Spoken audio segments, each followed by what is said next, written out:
Donc bonjour, Fabien Dubois, animateur à la LPO Rhône.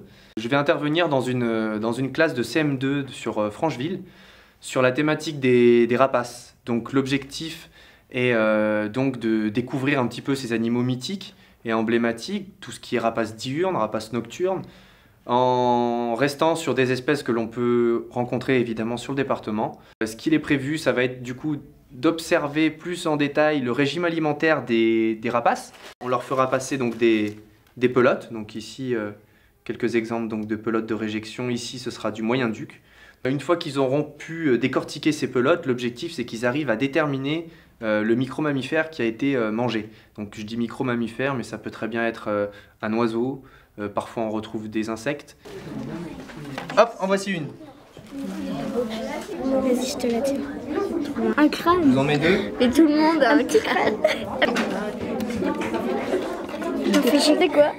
On est sur le côté. Attends, mais laisse-moi prendre ce truc. Donc, maintenant, vous avez commencé à décortiquer normalement vos pelotes. Vous devez avoir trouvé des petits bouts d'os qui sont peut-être des petits fémurs, vous avez peut-être trouvé des omoplates, vous avez peut-être trouvé un bassin. Regardez bien au niveau de ce crâne. Regardez moi, là, celui-là. Là. Ce crâne-là. Donc ça, c'est le crâne soit d'un mulot, soit d'un campagnol. Ah, regarde, il y a une molaire, je crois. Et bah, mets dans le truc, on verra après. Ouais, mais attends, faut que j'enlève les os. Enlever tous les poils.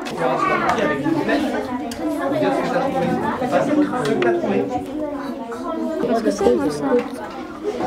On fait une étiquette de campagnol et une étiquette d'oiseau.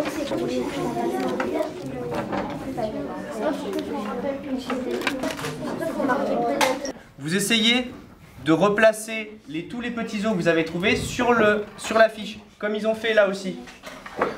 Bon, on va faire une liste et on va voir combien ça nous fait de mulots et de campagnols dans la classe. Qu'est-ce que je fais si je veux savoir si c'est un mulot ou un campagnol? On a arraché le dent. Ouais, je regarde les molaires.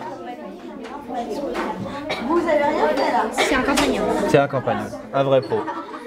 Tiens, donc là, et les dents. Qu'est-ce qu'il a de différent le mulot au niveau des dents par rapport au campagnol? Dents du campagnol, ça fait comme un quadrillage un peu, Ouais. ça ressemble. Et celle du mulot, ça fait des courbes comme ça. Ouais. Tout le monde a terminé? Donc ça, je vous mets la petite boîte là, vous mettez tous les os dedans et vous faites passer. Donc j'aimerais juste qu'on fasse groupe par groupe le nombre de campagnols, mulots ou autres trouvés. 3 campagnols, 2 mulots. 3 campagnols.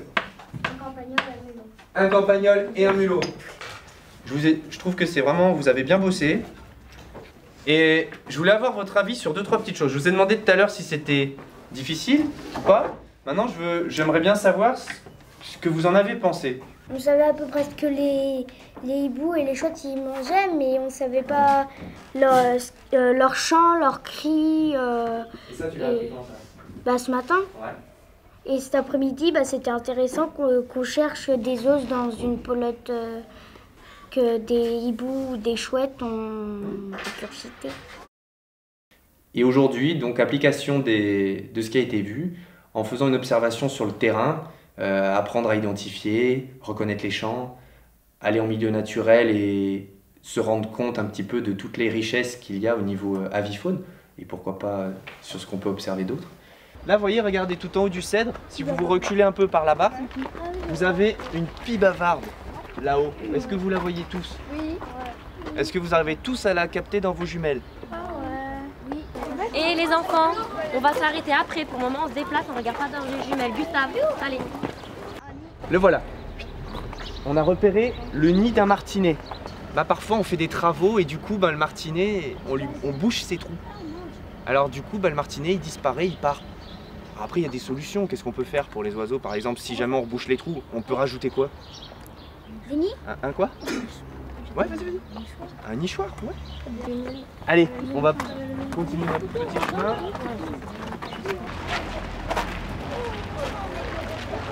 Donc là, tous ces pigeons qu'on voit, ils sont nombreux et ils arrivent même à faire des petits toute l'année. c'est souvent d'ailleurs dans les endroits où il y a beaucoup de touristes, où il y a beaucoup de gens, eh ben on trouve des bouts de sandwich, des restes de nourriture, et du coup les pigeons sont nombreux.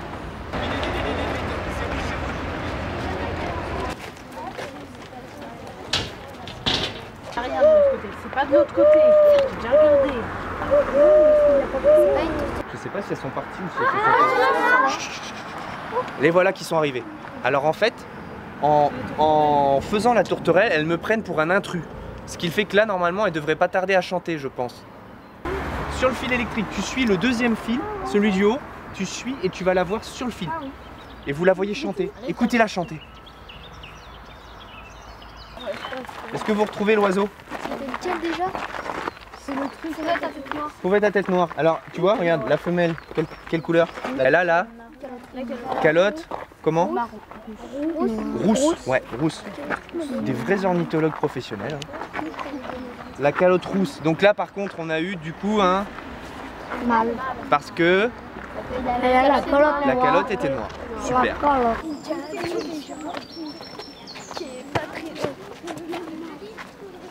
On écoute, on apprend à reconnaître, à identifier les chants, on cherche des mémotechniques, et puis au final, ce sont eux après qui, lors d'une promenade peut-être, en parleront à leurs parents et leur apprendront eux à reconnaître ces espèces-là.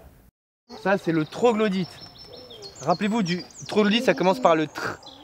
On dit qu'il va très vite, quand il chante, il fait vraiment le trrr, il va très très vite. Là. Vous l'entendez, le troglodyte? Donc là, vous avez le troglodyte. Celui qui chante par là. Là. Rouge-gorge. Une observation des rapaces, c'est un peu l'objectif d'aujourd'hui, identifier les oiseaux, mais essayer d'approfondir sur les rapaces, et si on a la chance de voir les rapaces, on aura, entre guillemets, rempli le contrat. Oh punaise! Et regardez l'épervier qui fonce dessus. Vous avez vu? Vous reconnaissez? Oui. C'est bien, c'est pas ce qu'on a entendu tout à l'heure. La buse, en fait, a dû décoller, et nous, en fait, on l'a fait fuir. Et quand je vous ai dit, regardez bien sur votre gauche, elle était posée juste là. J'aimerais bien pouvoir trouver le faucon, ça serait pas mal qu'on ait les 3 rapaces. On va voir. Donc je compte un peu aussi sur vos yeux. Il est vert et la queue est... Ah, on a eu du pic. Est-ce que vous voulez que je vous dise combien d'espèces ça nous fait? Ouais. Alors, vous comptez? Je vous dis les noms. Pie bavarde, 13, buse variable, 14, épervier, 15, martinet noir. 16. Vous avez pas dit au moins 15? Vous êtes à 16. Pas mal. Et après, il faut souffler sans faire... Faut faire comme pour faire de la buée sur une vitre.